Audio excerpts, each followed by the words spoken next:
Hello students, I welcome you all in my English class 8 के students को English grammar के book का chapter 1 describe किया जा रहा है यहाँ पर। और हमने कल आपको थोड़ा सा फ्रेजेस के बारे में बताया था।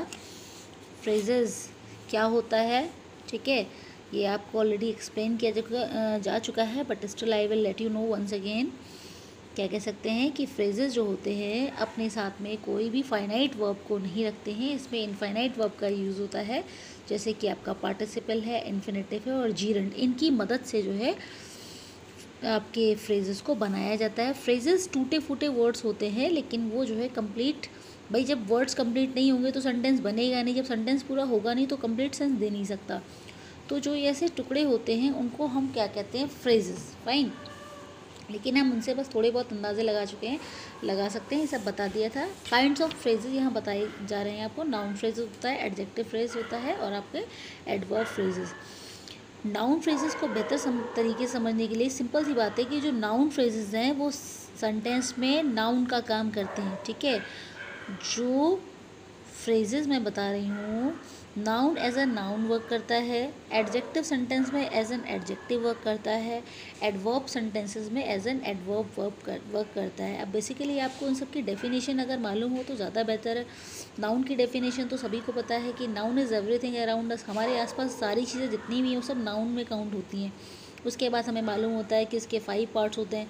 कॉमन हो गया, प्रॉपर है, कलेक्टिव है, एब्स्ट्रैक्ट है, और आपका कौन सा, और आपका 5th नंबर का नाउन कौन सा है, मटीरियल नाउन है। फाइन, तो ये सारे के सारे नाउन्स के टाइप हैं जो कि आप जो जूनियर क्लासेस हैं उसमें आपने सीखा है। तो अब देखिए, जब आप, और जो है ये सारे के सारे सेंटेंसेस यहाँ पे दिए, she loves to paint picture, उसको पेंटिंग पसंद है। क्वेश्चन क्या बनेगा इसका, what does she love to do, उसको क्या करना अच्छा लगता है। तो आंसर निकल के क्या आया कि उसको पेंटिंग करना पसंद है। I enjoy playing cricket, question क्या बनेगा इसका, what do you like to do, तुम्हें क्या अच्छा लगता है, तुम क्या खेलना पसंद करते हो। तो आंसर मेरा क्या निकल के आता है, I enjoy playing cricket. Suppose somebody is asking me कि what is my choice, then definitely I will let somebody know about my choices. Fine, third वाला सेंटेंस आपको दिया, to know one self is a difficult task, खुद को समझ पाना बहुत मुश्किल है। क्वेश्चन क्या बनेगा इस सेंटेंस का कि what is a difficult task. तो anything can be a difficult task which is beyond our imagination और which is very difficult to do, that is known as difficult task, ठीक है। जो डिफ़िकल्टी के साथ की हो वो डिफ़िकल्ट टास्क लेती है। तो अपने आप को समझ पाना भी अपने बहुत डिफ़िकल्ट टास्क है, ठीक है। चौथा सेंटेंस क्या कहते हैं, riding a horse is not easy. Question क्या बनेगा, व्हाट इज़ नॉट ईजी। तो आप कुछ भी लिख सकते हैं, या तो एक एग्जांपल है कि हॉर्स राइडिंग आसान नहीं है, और भी बहुत सारे काम हो सकते हैं जो आसान नहीं होते हैं। ये बॉक्स में लिखी हुई चीज़ों को आप ध्यान से पढ़ना, जो उनको ये बॉक्स में लिखी हुई चीज़ें समझ में आ गई, यानी कि जो 2-3 लाइनें दी गई हैं, नाउन के साथ में दी गई हैं, एडजेक्टिव के साथ में भी दी गई हैं, आपके एडवर्ब के साथ में भी, जिनको बॉक्स में लिखा गया सेंटेंसेस, बात, ठीक है, वो समझ में आ गया, दैन डेफिनेटली स्टूडेंट्स कभी भी डिफीट नहीं खाएंगे। कल मैंने आपको सेंटेंसेस दिए थे, इसमें से मैंने टास्क दिया था कि आपको 10 सेंटेंसेस दिए जा रहे हैं जिसमें आपको अंडरलाइन करना है नाउन फ्रेज को।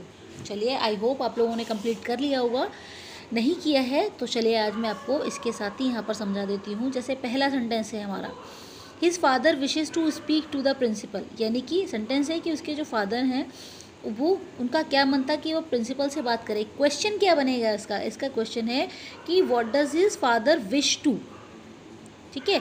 ये विश्ड लिखा है ना, तो ये सेकंड फॉर्म में ये V2 का यूज़ हो रहा है, इसका मतलब ये पास्ट इंडेफिनिट टेंस है। तो क्या बनेगा, what did his father wish to. तो आंसर क्या बना, his father wish to speak to the principal. इसलिए यहाँ से यहाँ तक ये हो गया आपका नाउन फ्रेज। सेकंड में क्या कह रहे हैं, to forgive one's enemies is noble. Question क्या बनेगा, व्हाट इज नोबल। तो कुछ भी हो सकता है। तो इसमें जो लिखा हुआ सेंटेंस के अकॉर्डिंग हम अंडरलाइन करेंगे, टू फॉरगिव वंस एनिमीज, अपने दुश्मनों को माफ़ कर देना एक अच्छा कार्य है, महत्वपूर्ण कार्य है। I enjoy walking in the fields. तो क्वेश्चन क्या है, what do you like to do.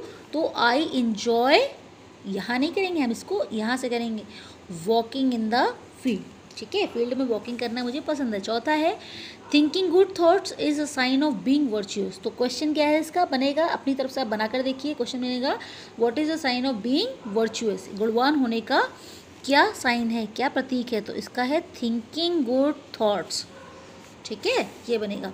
I should hate to do such a thing, मुझे ऐसे काम करने से नफरत करनी चाहिए। क्वेश्चन क्या बनेगा, वॉट शुड यू हेट, तो I should hate to do such a thing. तो जो क्वेश्चन में जो आंसर बन रहा है उसको बेसिकली आपको अंडरलाइन करना है, वो नाउन, वॉट के पार्ट में जो आंसर निकल के आ रहा है वही हमारा नाउन है। ऐसी जल्दी जल्दी इनको भी कर लेते हैं। To dance in a street is disgraceful, मतलब सड़क पे डांस करना वास्तव में एक डिस्ग्रेसफुल एक्ट है। क्या है डिस्ग्रेसफुल, इस तरीके से। To suffer is the lot of social reformer, to suffer is ये बनेगा, is the lot of social reformer, यानी कि परेशानी उठाना सोशल रिफॉर्मर का जो काम होता है।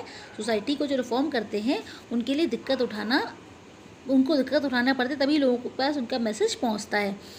Horses prefer living in dark stables, what do horse prefer, ये बनेगा इस तरीके से। Promise to come again, promise किस चीज़ का, प्रॉमिस टू कम अगेन।